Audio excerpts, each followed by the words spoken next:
उत्तराखंड के 100 नगर निकाय में मेयर अध्यक्ष से लेकर वार्डों की आपत्तियों का निपटारा रविवार को देर रात तक कर दिया गया। इसके साथ ही शहरी विकास निदेशालय ने दोनों रिपोर्ट शासन को भेज दी हैं। अब इसका अध्ययन करके शासन निकाय की अंतिम अधिसूचना जारी करेगा। इसके बाद निर्वाचन आयोग को चुनाव का प्रस्ताव भेजा जाएगा।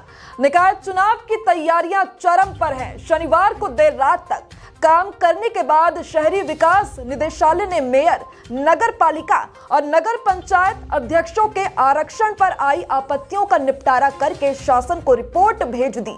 रविवार को सभी जिलों के साथ ही शहरी विकास निदेशालय भी रोजमर्रा की तरह खुला रहा। दिन भर जिलों से निकाय की वार्डवार आपत्तियों के निपटारे के बाद की रिपोर्ट आती रही।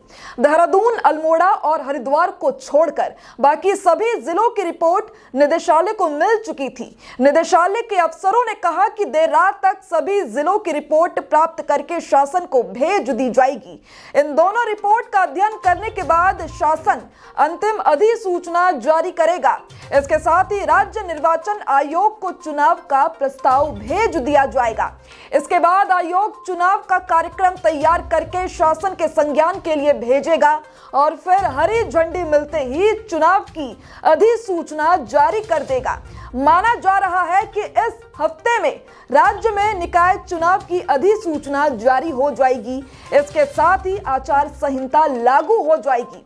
शहरी विकास निदेशालय ने जिस नियमावली के तहत आरक्षण रोस्टर बनाकर अंतिम अधिसूचना जारी की थी, उसके अनुसार ही आपत्तियों को परखने के बाद उनका निपटारा किया गया। इसके तहत ही रिपोर्ट तैयार की गई।